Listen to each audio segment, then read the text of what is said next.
again, I want to welcome you to Venture. Good morning. Glad to be here with you this morning. You are getting me in rare form today. As I was walking out of the house, I looked at my wife. I said, I'm just fired up about today. It could partially be fueled by the new Taylor Swift album. If you ever wonder if I'm actually a Swiftie, in the 2 days that it's been released, I've listened to the whole album, all 22 songs, 4 times now. So if you said, how do you do that? Well, some of you accuse me of only working a couple hours a week, so now you know what I do with my time. In all honesty, I've put 1,000 miles on my vehicle this week, so I've had a lot of time to listen to a lot of things. We're in our series, The Way, exploring the book of Acts, where we've been seeing that God invites us to participate in the story of what he is doing in the lives of his followers. And we should be in Acts chapter 16, but we're going to skip chapter 16 because we actually covered a few weeks ago in the series that we did about the way to share your faith. So I'm going to give extra credit to anybody that can tell me what Acts chapter 16 was about. Great encouragement to me. I'm glad you remember it. Acts chapter 16 is the story of Paul and Silas and the courage that it took for them to share the good news of Jesus and the reality that we will all go through hardships and difficulties. And they were arrested and they were imprisoned. And this miracle of God, they were released from prison, but they stayed for the sake of the jailer because they knew if he had left, his life would be over, and they stayed. And they invited him into this way of Jesus, and it changed this jailer's life, it changed his family, and well beyond that. That one of the things this life takes is just the courage to trust. And I know that last week in Acts chapter 15, we pulled on some heartstrings, the reality that it is only grace. Another way to say that is it's not legalism. You can't earn your way to God. You can't earn your way to salvation. But this week is going to be an attempt to engage minds. That's what this whole thing has to be, head and heart. We want to grow in love for God, but we also want to grow in knowledge of who God is. And so last week we looked at the grace of God, the fact that the good news is not legalism, but the good news is also not antinomianism. How's that for a $5 word? The idea that nothing that I do matters. Speaking of $5 words, I'm not going to say that word again, but I'll give $5 to anybody who can come up and spell that 13-letter word correctly for me afterwards. Not anybody, I don't want you. The first person. I'll say the first person. I could go broke doing that. And another word that I'm going to use later that's another one of these $5 words is the word hedonism. And it's really just the definition of hedonism is the pursuit of pleasure, if you will. But one of the more popular lines of thinking in our culture today, and maybe even here in our church, is that all religions are the same. That really, all that really matters is belief or sincerity of belief, because all religions essentially teach the same thing. That's called pluralism. It's called pluralism. And another common line of thinking is that all people, regardless of beliefs or actions, go to heaven after they die. That's called universalism. The word is universalism. You're like, I'm not in college this morning. What are you using all these words for? We are going somewhere with these. I told you I wanted to gauge your head this morning. So we're in Acts chapter 17. And we're going to tackle both of these thoughts, pluralism and universalism. But before we do that, I actually want to go all the way back to the Old Testament of the Bible in Exodus chapter 3. So here's the context for the verse that we're going to look at this morning. God had called his people out in a special relationship. In Genesis, God creates Adam and Eve, and they have this special relationship, but they sin against God, and they're banished from the Garden of Eden. But God's not done with his people yet, and he starts this covenant with his people. And Noah, he covenants with them, and Abraham, he covenants with them. And the people of Israel, the Hebrew people, the Jewish people, are born out of that covenant. But eventually they find themselves captive in slavery in Egypt. And Egypt is a land of prosperity for the Egyptians, but something quite different for the slaves of those Egyptians. And Egypt is a land full of idols and gods. And these Israelites are longing for freedom. And along comes this man named Moses. The beginning of Moses' life is miraculous, and that there was a decree to kill all the firstborn male children. And his mom rescues him by putting him in a basket in the Nile River. And he is brought into the household of the Pharaoh and raised in part as Pharaoh's own child. But then when he observes the abuse of his Hebrew people, he revolts and he murders one of those enslavers, and he has to flee into the wilderness. And it's there in the wilderness that God comes to Moses in this promise and says, I am going to do something in your life. I'm going to use you to bring my people to freedom. And this all happens as Moses encounters a burning bush in the wilderness, a bush that is on fire but is not consumed. Obviously, something supernatural, extraordinary is happening. And there's this dialogue between Moses and between God, who is using this bush to present himself to whom Moses is. And Moses has all these insecurities and thoughts. And finally he just says, so who am I supposed to tell them has sent me? What's your name? What kind of being are you? What kind of creature are you? When I go to Pharaoh, who am I supposed to say has sent me? Which of the gods are you? In Exodus 3:14, it says this. God said to Moses, I am who I am. This is what you're to say to the Israelites. I am has sent you. You want to use some more big words? Let's do a little bit of Hebrew. In the Hebrew, the way this is written out is Yod He Vav He. There's no vowels in this. And it's this holy, almost unspeakable name for God. But it gets at the very essence of God itself. In our time, oftentimes we will use this name and pronounce it as Yahweh. Or maybe more traditionally in the past, they use the word Jehovah to speak of this name that God gives to Moses at that very time. It's the tetragrammatron, that Yod He Vav He. I keep giving out these $5 words. You're like, what is happening this morning? But over time, the Hebrew people, they stopped even attempting to pronounce the name out of reverence for who God is. A name that's maybe should be unpronounceable or heavenly, if you will. A name that sounds like breathing itself. Yod, He, Vav, He. And it's a name that defines being itself. God is not a being created in the sense that we think of like ants or elephants, birds or beavers, angels or aliens. God is being itself. And God is what gives life and order and purpose to everything else. God says, you can't give me a name because I am beyond your comprehension. I am what brings this all together. And so we have this beautiful departure from Egypt and the ways of old where there are so many gods and people are trying to please these gods. And it might be some that said that some are unknowable or distant or aloof or angry or whatever that looks like. And we bring in on the stage this idea of monotheism, that there aren't a whole bunch of gods that we have to try to please, but there is one who brings it all together.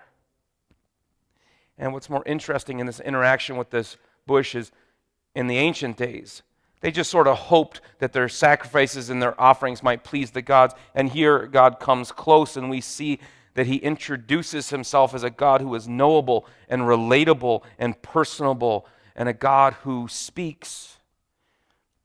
And the truth is we owe a debt of gratitude to the tradition of Judaism and this idea that changed our entire world. And in a world that is increasing in anti-Semitism, we have to be grateful. We have to be defenders, and we have to be allies. You might not know this, but of all the people groups in the world, we're talking about people in the Middle East and people groups in Asia, and anybody that is persecuted or is oppressed, there is more anti-Semitism than any of the rest of those in the entire world, and that's towards a very small population compared to the rest of the world of Jewish people. And we have to be so grateful for the tradition that they gave us. But fast forward more than 1,000 years and we get this Jesus, a Jewish man, who comes proclaiming the incarnation of Yahweh. And he proclaims that he is the Savior of the world, God in the flesh, the God who comes near. And what happens? He's accused and he's arrested and he's beaten and he's executed and resurrected. Because this God is being itself. This God is unstoppable, is undeniable. And that's the good news. That there's one person, one Jewish man, one Savior, one way to God the Father, and that's through Jesus, the one who bore the guilt and shame and punishment of us all and built a bridge to eternity for us all through his death and resurrection on the cross. This is a universal truth, and it's for everyone. But it's neither universalism nor pluralism. And then you enter another Jewish man on the scene after Jesus' ascension to heaven. His name was the Apostle Paul. He was a zealous man whose whole life was transformed by one divine encounter with Christ that we looked at several weeks ago. He had been a persecutor of Christians, but he became God's instrument to bring the good news of Jesus to the Gentiles. That's just a way of saying everybody who's not Jewish. And he had been traveling from place to place, city to city, proclaiming the good news of Jesus. In Acts 17, Paul traveled from Thessalonica to Berea to Athens. And everywhere he preached, he preached the good news of the gospel, and the crowds responded. Some repented and turned towards Christ, and others created trouble and stood opposed to this message. And then Athens. Paul goes to Athens. It's the cultural and intellectual hub of the ancient Roman world. It's the city of Socrates and Plato and his academy, and Aristotle, the city of giants of medicine and philosophy and astronomy and math. Rome was the center of politics and power, maybe like our Washington, D.C., but Athens had been the thought leader, maybe like our New York City, if you will. That if you wanted to have influence, you went to Athens. And so that's where we're picking up today. Acts chapter 17, verse 22. We're going to read a few verses. It says this: Paul then stood up in the meeting of the Areopagus and said, "People of Athens, I see that in every way you are very religious. For as I walked around and looked carefully at your objects of worship, I even found an altar with this inscription, 'To an unknown God.'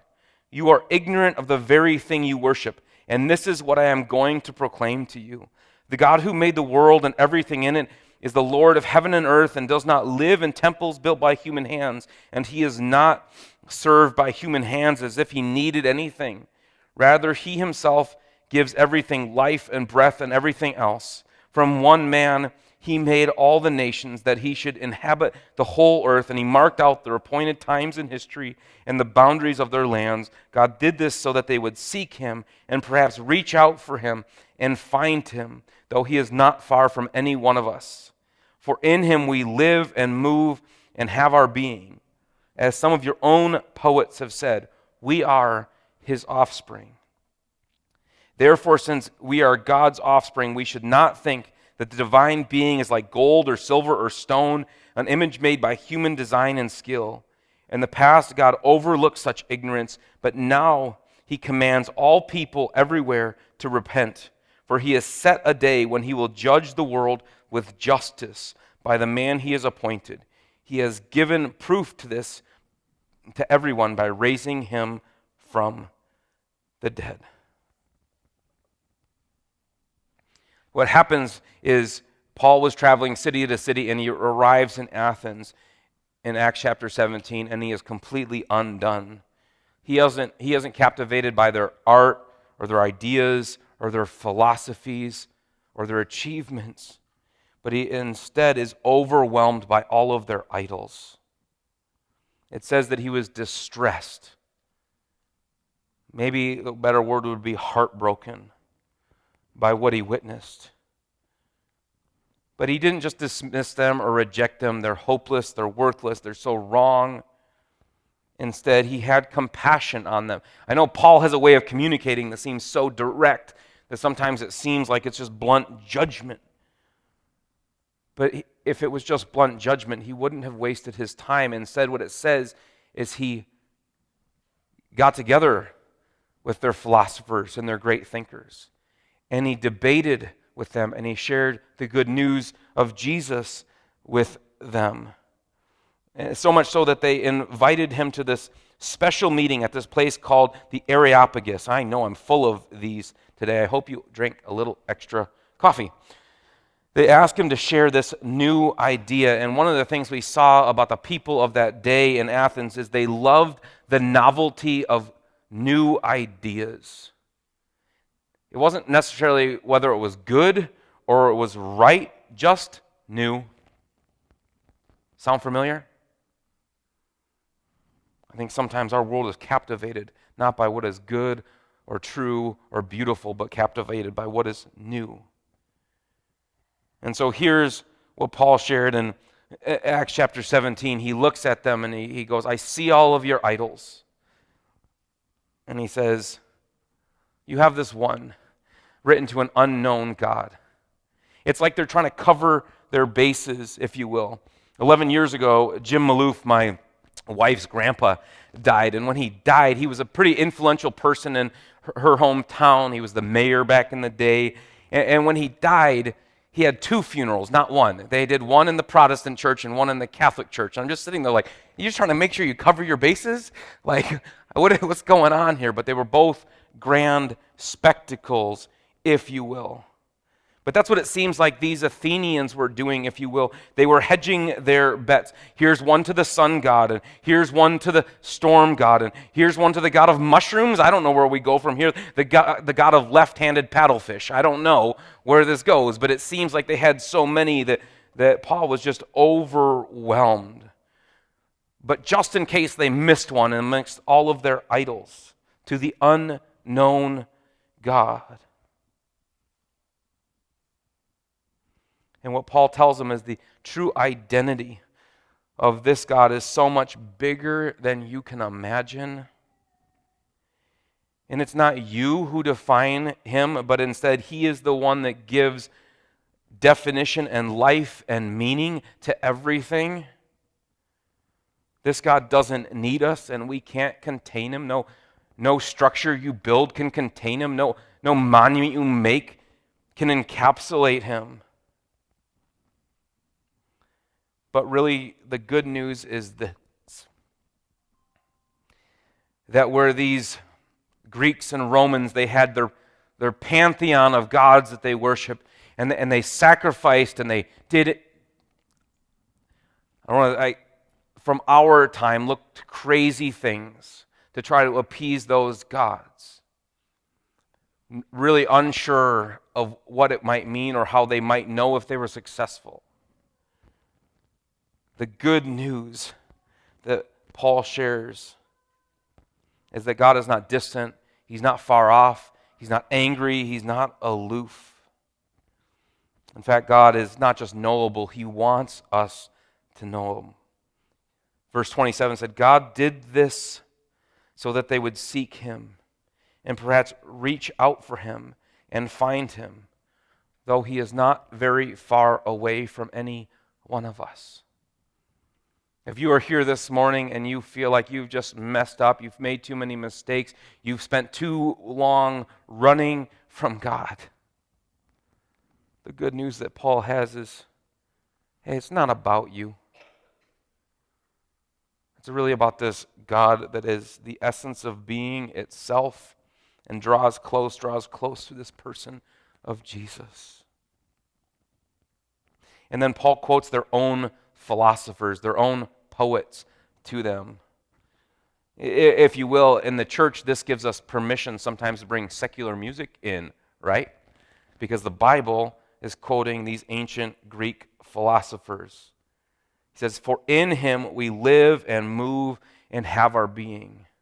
This is a phrase that would have been so common to the audience, like playing a U2 song at church, or maybe Taylor Swift, or whatever that looks like. They would have said, this guy gets us.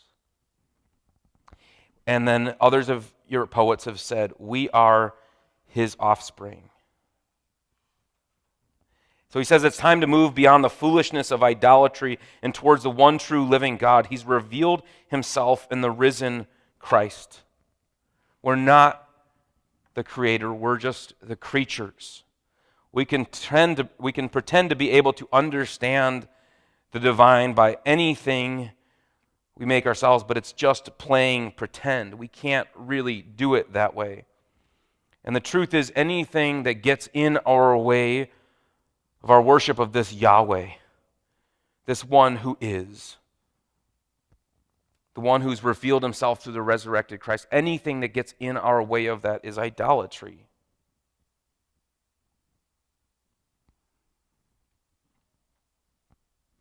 And I want you to know that we live in a time of idolatry, and we live in a world of idols. We worship the idols of productivity and popularity and prosperity and novelty and sexuality and ideology and technology and psychology and hedonism and politics, and the list could go on and on and on. What are the idols in our world and maybe in your own life? Because I know I see these pop up in my own life. That I need to be productive. I need to get stuff done. Constantly moving, constantly on the go, constantly trying harder. The idol of popularity, saying, if only people would see me and love me, if only I could get more attention on myself. Prosperity, if only I could gain and achieve enough that I needed no one in my life. The idea of novelty, that newer is always better.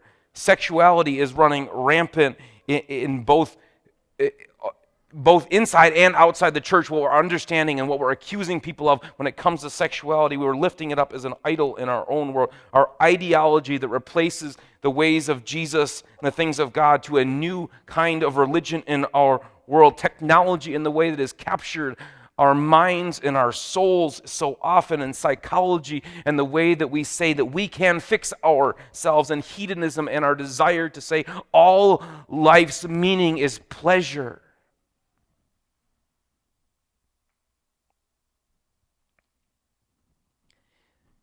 This all comes down to one idea. It's all identity. And that's that our identity, our true identity, is found in Yahweh. The I am that I am. The one that in him we live and move and have our being. See, these Greek and Roman philosophers and thinkers and poets and all that, they made things that allowed them to think, I am high and mighty, I am enlightened, I understand. And yet Paul looked out and he saw it as such foolishness, because they have walked away from their true identity. Yahweh is the essence of being itself. He is our identity. He's called us into relationship, into his family through his son Jesus. Everything we have is from him and for him. And this might seem like Paul was confronting them, but instead he was demonstrating great compassion for them. They can stop their striving now. They can stop searching. They can rest in the identity of that one true God. They don't have to keep wrestling and wondering. He's here. He's arrived. He's resurrected. So I want to bring this home by going back to that word I called pluralism. That's the idea that all religions are the same. And this simply isn't true. Full stop. And I'm not even really talking about the big ones. But the reality is that most religions, there are tens of thousands of them that have popped up in history, they lead people very far astray from the truth of who God is, the truth of what human meaning and existence is. Oftentimes, religions lead people towards doing and believing things that are not rational, that are not helpful, that are not beneficial. Or even take sincerity of belief. If when we're looking at pluralism said all that really matters is how much you believe. The reality is we would celebrate the cults in our midst instead of grieving them. And the truth is no one really believes in pluralism. You can't honestly do that. But the reason we say we do is because of laziness. We don't want to do the work to find out what's really true for ourselves, and we don't want to confront what we've experienced in others. Pluralism is a cop-out, and it's hopeless. And to universalism. Universalism is also so lazy. Everyone goes to heaven? Really? Hitler? Stalin? Bin Laden? And that's only in the last century. Okay, so now we have a line. Maybe not everybody goes to heaven, so now we've got a line.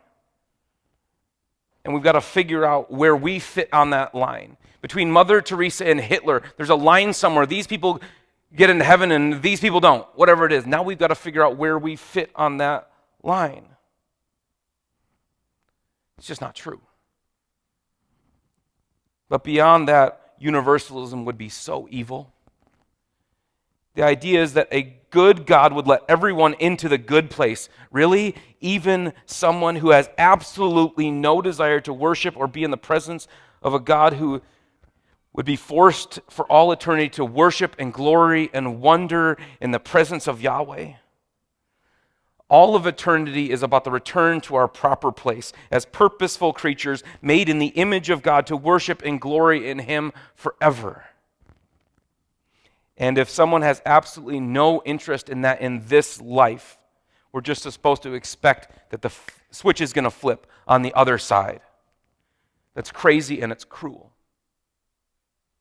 God gave us free will on purpose to choose whether we would worship Him or ourselves, and He will not force us for all eternity to do something we do not want to do.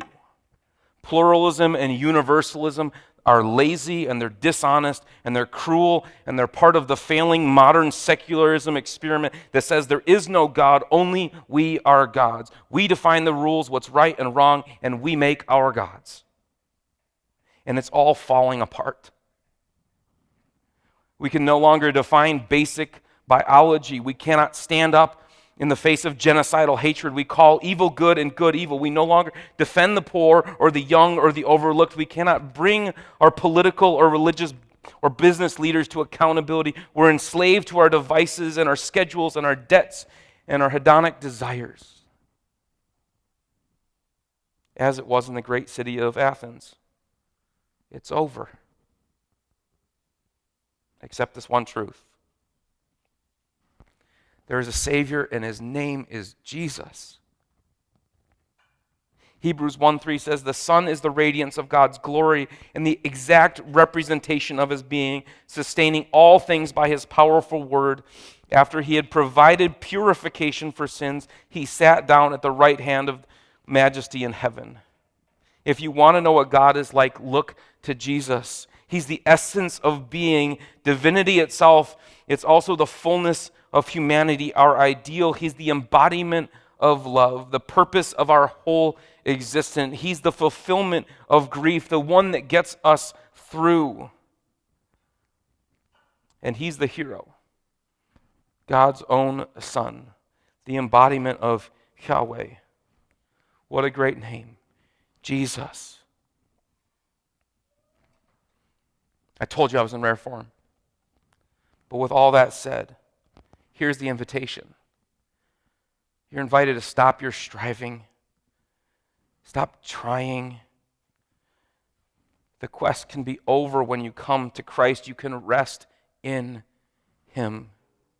The gods aren't angry. You are loved and invited into true identity, true being, created on purpose, for purpose, that in Him you may live and move and have your being.